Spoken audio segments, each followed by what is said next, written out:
YouTube channel गुरुजी spare part. आज की video में मैं आपको बताऊंगा, मतलब औरों के भी बहुत सवाल है कि कार्बोरेटर बेस्ट है या इंजेक्टर गाड़ी बेस्ट है। ये आप देख सकते हैं, मैंने ऑन रखे हैं, नंबर नहीं दिखाऊंगा मैं।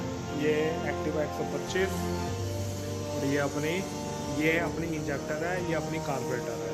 तो कौन सी बेस्ट होती है इसमें देखा जाए तो देखो, दोनों ही अपनी जगह बेस्ट है, ठीक है। दोनों को हम कंपेयर नहीं कर सकते। दोनों में फर्स्ट ऑफ ऑल माइलेज का बहुत होता है। वीडियो में ही आज ये मैं बताऊंगा कि कौन सी which one is better, carburettor and injector, ठीक है। तो इंजेक्टर की जो गाड़ियां हैं उसकी माइलेज कार्बोरेटर से कहीं गुना ज़्यादा होती है, ठीक है। तो उसमें देखो एक माइनस पॉइंट ये होता है कि देखो उसमें पेट्रोल कम से कम 1 से 1.5 लीटर रखना है, बट मैं नहीं मानता। मैं अपनी गाड़ी में जब रिजर्व होती है मैं तुरंत चला जाता हूँ, ठीक है।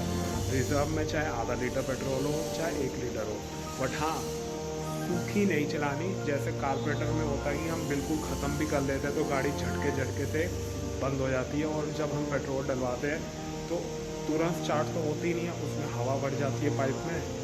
तो उसके बाद क्या होता है, 4 से 5 बारी किक मारते हैं हम, तो तब स्टार्ट होती है।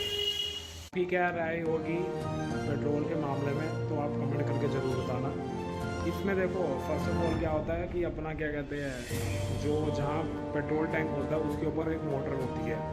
अगर मोटर सूखी चल गई, मतलब पाइप तो काफ़ी होती है, पाइप में पेट्रोल तो होता है। इंजेक्टर गाड़ियों में क्या क्या चाहिए होता है, लगातार पेट्रोल की सप्लाई होनी चाहिए।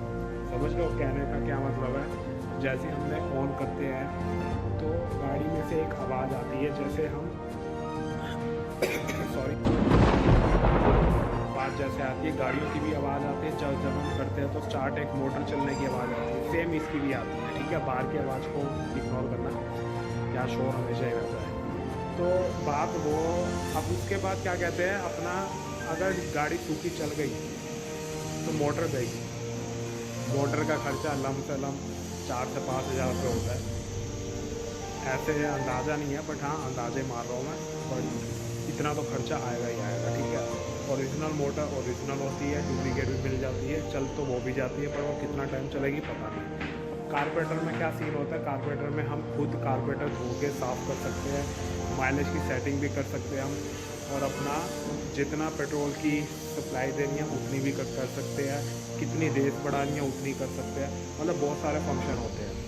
तो इंजेक्टर में क्या होता है, अगर मोटर सूखी चल गई और इंजेक्टर गाड़ी चलते चलते बंद हो गई, पेट्रोल ख़त्म, तो उसमें कोई चौक का तो कोई सीन होता नहीं है। या देख, कोई चौक का कोई सीन नहीं है, बिल्कुल भी नहीं है। आपको दिखा रहा हूँ, चौक का कोई सीन नहीं है इसमें है। जुपिटर में चौक का सीन होता है, एक्टिवा में नहीं होता, ठीक है। तो यही होता है, इन दोनों गाड़ियों में बहुत फ़र्क है, ज़मीन आसमान का फ़र्क है इन दो गाड़ियों में। तो अब आप खुद अंदाज़ा मार सकते हो कि कौन सी गाड़ी सबसे बेस्ट होती है। मेरा जहाँ तक मानना है, दोनों अपनी अपनी जगह पे बेस्ट है गाड़ियाँ। ऐसे किसी को कंपेयर नहीं कर सकते कि ये कार्बोरेटर अच्छी है बट वो अच्छी है। बट हाँ, इंजन के मामले में जैसे होता है ना, इंजन की जो क्वालिटी होती है, और बट उस इंजन में क्या है, वो थोड़ा हल्का इंजन है। 125 होने के बाद भी थोड़ा हल्का लगता है। BS4 के इंजन हमेशा हैवी है, तो कंपनी ने कहीं ना कहीं तो कुछ ना कुछ करेगी। बट हाँ, फीचर उसमें बहुत अच्छे है, इसमें कुछ नहीं है फीचर, बट दोनों ही अपनी जगह अच्छी है। बाकी फ्यूल इकनॉमी मैटर करती है बहुत। कार्बोरेटर में अगर आप बिल्कुल खाली भी चला लोगे, 4 से 5 किक मारोगे, गाड़ी स्टार्ट हो जाएगी, हवा बढ़ जाती है उसमें, और कोई इशू नहीं।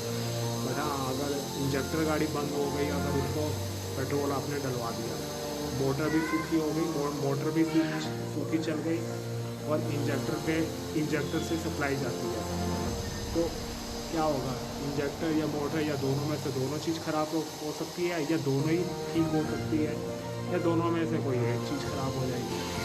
तो थोड़ा ध्यान रखना पड़ता है इंजेक्टर गाड़ियों में। बाकी ठीक है, कोई ऐसा इशू नहीं है कि इंजेक्टर गाड़ियाँ लोगों ने बना रखा है कि उसमें जल्दी ख़राब हो जाती है, ये है वो, बट ऐसा कुछ नहीं है। चलाने के ऊपर होता है हर चीज़ में, हमेशा हर वीडियो में बोलता हूँ, चलाने के ऊपर हर चीज़ होती है। बाकी तो ओवरऑल तो दोनों गाड़ियाँ बेस्ट है। मेरा मानना है कि दोनों गाड़ियाँ बेस्ट हैं अपनी अपनी सेगमेंट में। दोनों गाड़ियाँ सेगमेंट में दोनों ही बेस्ट है। इंजेक्टर में वो बेस्ट है, कार्बोरेटर में ये बेस्ट है। बट आने वाला टाइम इंजेक्टर होगा, कार्बोरेटर आने वाले टाइम में बंद हो जाएगा। बहुत सी बात है, जब कंपनी ने इंजेक्टर निकाल दी तो इंजेक्टर ही आगे कंटिन्यू चलेगी। कार्बोरेटर तो अब शोरूम में कहीं मिलती भी नहीं है, तो आपको भी पता होगा। तो बस माइलेज के मामले में, पिकअप के मामले में इंजेक्टर बहुत अच्छा है। तो अगर रेटिंग देना चाहे तो 100 में से उसको फीचर और इस मामले में 90%, कार्बोरेटर को 80%। क्यों? कार्बोरेटर में देखो BS4 में इतने फीचर नहीं थे जितने अब BS6 में फीचर आ गए। तो दोनों ही अपनी जगह ठीक है, मैं तो दोनों ही चला रहा हूँ, तो दोनों ही बेस्ट। और अगर वीडियो अच्छी लगी हो, कुछ भी अच्छा लगा हो, या आपकी क्या राय होती है कौन सी बेस्ट है क्या है, तो कमेंट करके ज़रूर बताना, ठीक है।